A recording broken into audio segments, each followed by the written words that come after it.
Explosive evidence continuing to come through from the portfolio ad hoc committee in Parliament that was established to investigate wide-ranging allegations on security matters that were first made by KwaZulu-Natal Police Commissioner Nhlanhla Mkhwanazi on the 6th of July. The first witness to take the stand earlier in the week was Mkhwanazi himself, followed by the National Police Commissioner Fanie Masemola. Meanwhile, in a dramatic twist, the Special Investigating Unit seizing assets from the home of tender mogul Hangwani Maumela, while the South African Police Service raided the home of suspended Deputy Police Commissioner for Crime Detection Shadrack Sibiya. The raid on Maumela's property follows evidence of 2 billion rand in irregular contracts at Tembisa Hospital.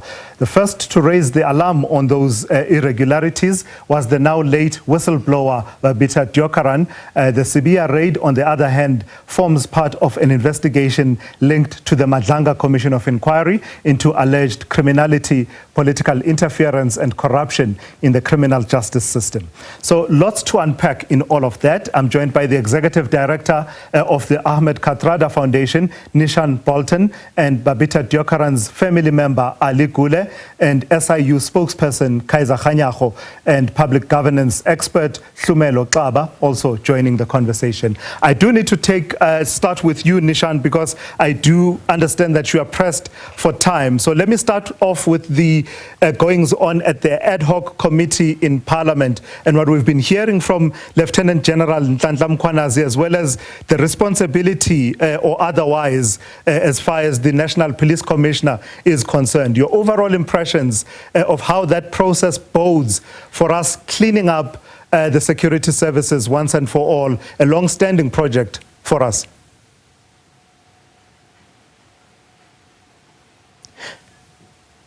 Thank you very much.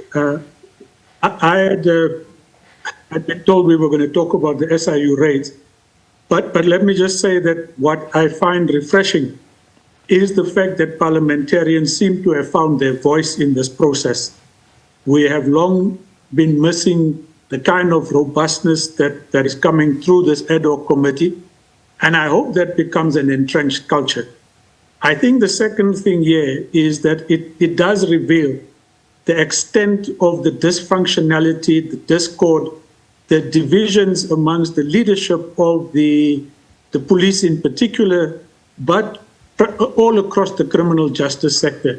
And that is of huge concern, I suppose, or should be of huge concern for all South Africans. All right, we'll come back to the ad hoc committee. Let's talk about those raids conducted by the SIU. They follow hot off the heels of the SIU revealing and tabling an interim report into the situation and procurement at the Tembisa Hospital, and Kaiser Khanyago is here to talk to it. But what we are seeing now more and more is that, as shocking and as disturbing as what the late Babita Deokaran had revealed, the picture of the fuller iceberg is actually much, much bigger. What did you make of the raids being undertaken and the assets being seized by the SIU in the last few days linked to that investigation?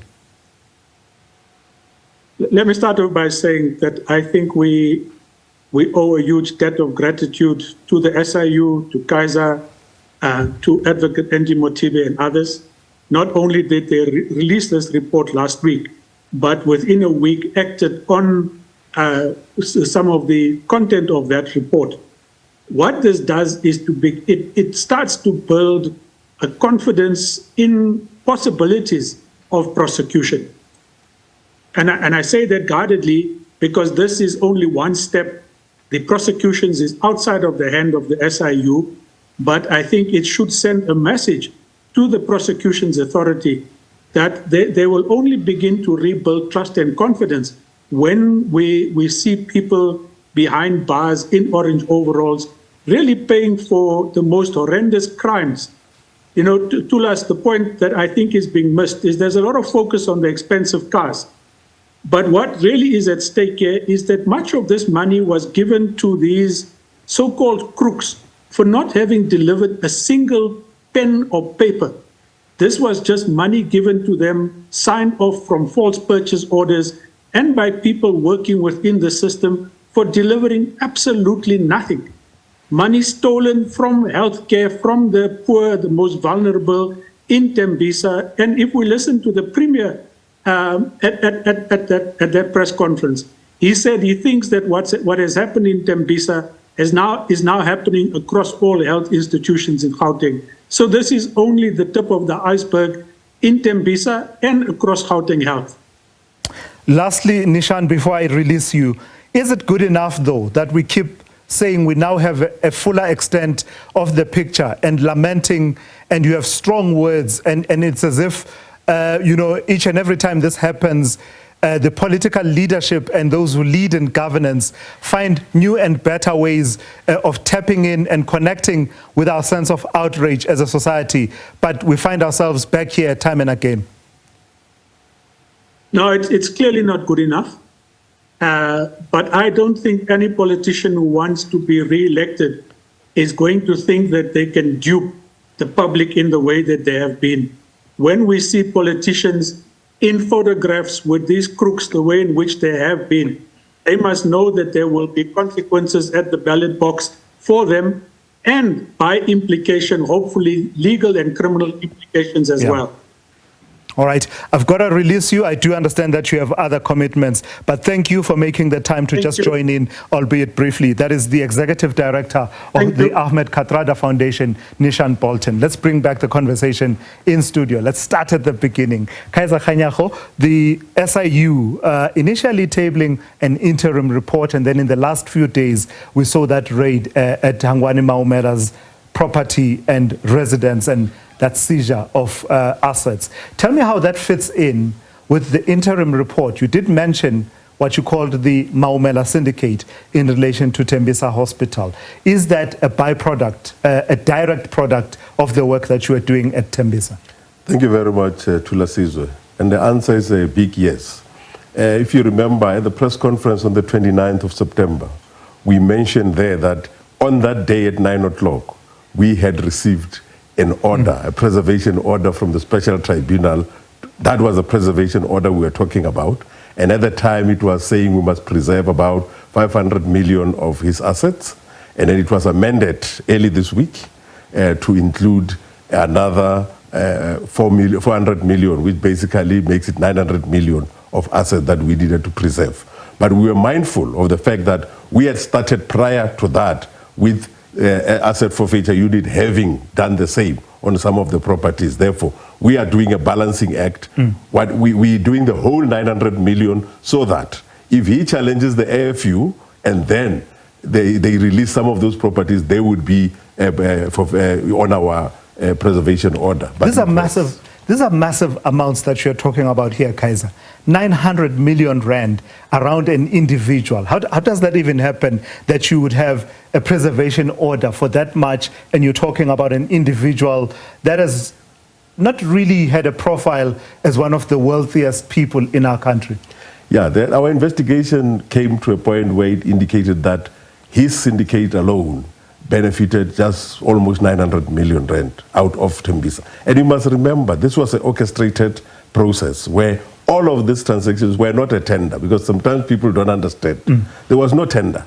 It was all the transactions that were below 500 million, and they were done with a three-code system. 500,000? 500,000, yes. And they were done in a three-code system, and they manipulated the system such that only their companies were bidding against each other. And they did so many of them to reach 2 billion rand. Yeah. So I'll come back to you in a moment for you to talk to us about the preservation order and what it enables you to do in relation to the investigations. But I do want to bring in Ali Gule into the conversation. Ali, so much of the conversation has been about the vindication of Babita Deokaran. Does the family feel that she's been vindicated, and is that vindication to the full extent, or is there still more vindication that can be expected, that you do expect as a family? You know, this is not only the vindication for the family, but it's the victory for the ordinary people on the ground who are using that hospital. Mr. Bolton has pointed out the hospital, like many hospitals in the townships, is used by poor and unemployed. I'm happy now it has come out from the Premier that something that we have always suspected. This typifies what is happening in other hospitals as well. So the recent raid and seizure that we have seen this week is even giving us more hope. We're getting closer and closer to eventually establish who is the paymaster or paymasters that pay the hitmen on Babita. Because remember, until and unless those people are also exposed, there will be no justice for the family. It's not about what we have accumulated by Asset Forfeiture Unit and SIU, but more than that, the money that has been looted from the public facility is meant for ordinary people. 2 billion means another ambulance that cannot be purchased, or bed, longer queues at the hospital. If you have been on the ground at that hospital, you can see desperate patients trying to access health. And it's surprising and shocking that the enablers enable people to loot money that is meant for ordinary people to buy Lamborghinis and the assets and the properties that we have seen. It's a good thing. Once again, well done to SIU, well done to Asset Forfeiture Unit. Hlumelo Xaba, let me bring you into the conversation as well. We saw this is one of the agencies at the SIU that kicked into gear, and it's been commended quite a lot recently for the work that they do. But taken as a whole picture, what we saw the SIU doing, the preservation order, and the interim report that they brought through, where does it leave us around the whole conversation around cleaning up governance, cleaning up procurement, and vindicating whistleblowers, including those people like Babita Deokaran, who did not live, to see this day of their vindication? Good afternoon to you, Tula Sizwe, and to the viewers at home, and to my fellow panelists as well. Thank you much for having me this afternoon. Well, as a point of departure, I must say that what Mr. Nhlanhla just alluded to now is actually a substantiation of a project that I'm currently working on, which is titled The Maleficent Relationship Between State and Non-State Actors in South Africa's Supply Chain Management System, where I basically look into the complicity of state actors being government officials and non-state actors being people such as your Ket Matlalas, your Hangwani Maumelas that have been implicated here in manipulating the control systems within the supply chain management system. Because if you can look at where most of the corruption emanates from in the public sector, you will realize that it actually emanates from the procurement system, whereby, like I just alluded to now, the state actors are complicit in enabling the procurement processes or the internal controls when it comes to bidding for tenders or when it comes to giving contracts to certain individuals. And thereby doing that, they consequently allow these non-state actors, like the individuals I've mentioned now, to actually manipulate the government systems and all of that, which now leads to the widespread corruption, as well as the lack of service delivery, like we've seen in Tembisa Hospital and in many other instances.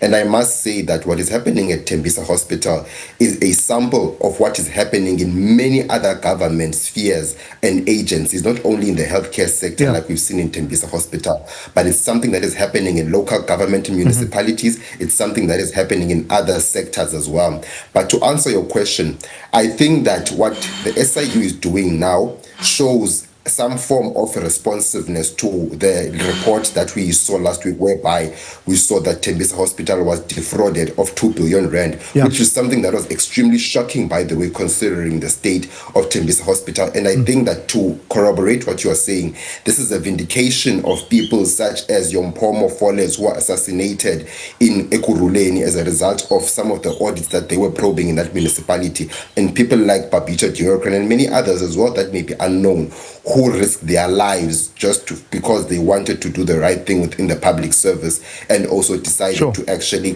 crack the whip or blow the whistle against these actors and rogue people that are within the public sector, inside government, and those that are outside government. It's just unfortunate that in South Africa today, you risk losing your life if you blow the whistle or if you speak against wrongdoing, whether you are within government or you are outside of government. So I do believe that the SIU is a very important unit within our government, or I would say criminal justice ecosystem, in ensuring that those who are actually implicated in such rogue elements do get brought to book. So I do believe that it's a step in the right direction, because we've seen other people also who have suffered the same fate, not only in this time. We remember with Edwin Sodi, who was also implicated in similar, I would say, cases where we saw his assets forfeited and all of that. But I think, while you make that point and you raise that name of Edwin Sodi, what it does is that it takes us back to the long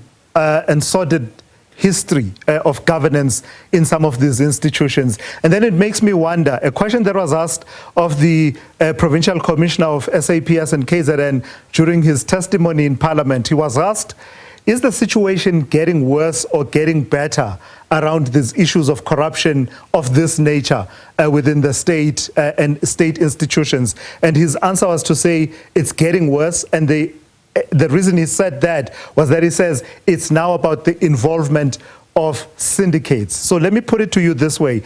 Talking about rampant, deep-seated corruption is one thing. We're now talking about criminality of the nature, such as what you're seeing. Kaiser Khanyago and the team at the SIU are talking criminal syndicates, organized crime.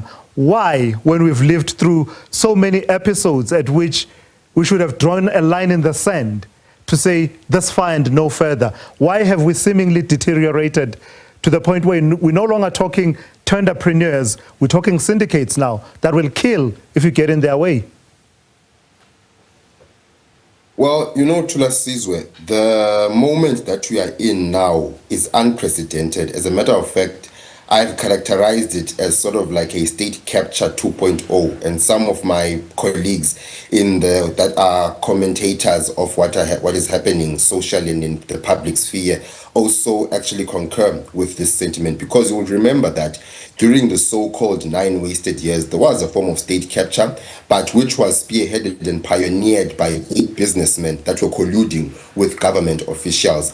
But now, this, I would say, what I've characterized as state capture 2.0 involves hardcore criminals that have now captured the state by colluding with government officials. Because you know, like I mentioned before, that what is currently happening now is actually a malfeasance of state and non-state actors trying to benefit or trying to use state resources to benefit themselves instead of benefit the public good. Because you will realize that majority of the things that are happening now, like I mentioned, majority of the irregularities and the corruption that is happening in the public sector mainly emanates from the procurement system, which then would make us question the fact that, is the tender system still applicable, and is the tender system something that is still viable, considering the rampant corruption that has been happening? And I do believe what General Mkhwanazi said, that there is the perpetual decay that we see also is perpetual now, in that it even involves criminal syndicates who would kill and do anything in order to ensure that their lavish lifestyles are maintained. And it's something that we've been seeing long time ago happening.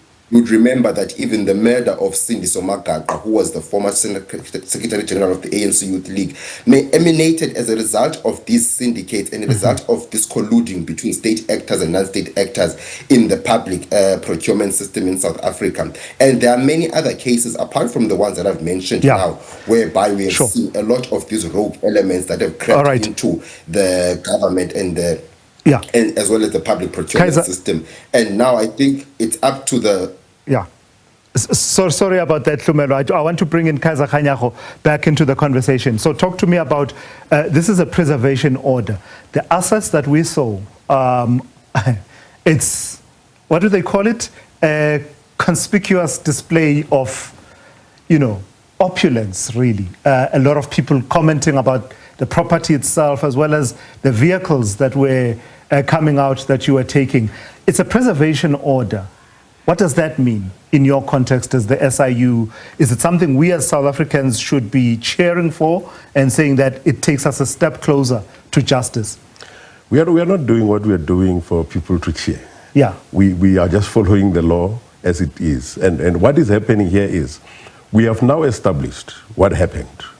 We've got the evidence. We are now going to put this evidence to the tribunal so that we then terminate or cancel all of those contracts that were entered into. And the minute they are nullified, then all of these payments will be null and void. But we know that it will take time to reach that point. Therefore, we then go for a preservation order so that we keep these things and avoid them being sold or being donated to you or many other people, so that when we finish that process, which we have got to do in 60 days, we are able to find something that we can then sell and recover the money. Because at the end of it all, we need to recover. But one thing that I need to emphasize, this particular preservation order is groundbreaking in the sense that it went beyond what previous preservation orders said. Here, we're talking about freezing not only cars and houses, but we are freezing even bank accounts. We are freezing crypto accounts. We are freezing all the investment that these people might have done. And the order even goes further to say, each and every one of these respondents must declare the other things that we might not know about now, so that they are also freezed. Because we don't want a situation where we get a whole judgment at the end of this process. Yeah. And this has gone further, and we applaud the special tribunal for having gone there, because each one of them must now fill in a form and say, these are the other things that we don't know about. Where does it leave your investigation around Tembisa? I remember when you tabled the interim report, you were naming 3 major syndicates and saying that there are other almost quote-unquote sub-syndicates. Some of them you were not naming at that point. How close are we to seeing similar actions around people involved in those other syndicates? We are very close. We have got 9 syndicates in all. 6 of them are smaller. And the 3, we have named the 2. And the other one, we are still engaging, but the team has met with this particular head of this syndicate, and there are still legal issues that needs to be dealt with. And once all of that is done, the person already knows, because we have met with the person who is in the 3rd syndicate, Syndicate X, and we will then go for all of them to make sure that all of these things are preserved. But we also went further, because we didn't want, you know, in some instances before, where maybe asset forfeiture does this on our behalf, and then they go and challenge assets forfeiture and they win in court, and then those assets have to be released. And we are saying, no, we are freezing them again as the SIU. When you release them there, we have got different evidence that we have provided to the courts, to the tribunal, and we want to keep all of that so that we can recover all this money. That's why I'm saying we are not doing it because we want applause from people. Yeah. We are doing it because it's the right thing to do. Ali Kule, what does this moment represent for your family in terms of seizing the momentum, right? And how many times have we said that conversation that we want to seize the momentum? The State Capture Commission of Inquiry was supposedly that moment when momentum was meant to be seized, but it doesn't appear to have had that effect. How important is it that this moment has that effect in honor of the late Babita Deokaran and others that Nhlanhla, for example, has alluded to, people who pay the ultimate price for speaking out? You know, Babita was not the only whistleblower that has suffered, but we're using her immaculate name as a beacon of hope. The spectacular actions we have seen this week for the family and for the country, for ordinary taxpayers, it resuscitates the confidence and hope people have been complaining about, that at least there's justice in the country.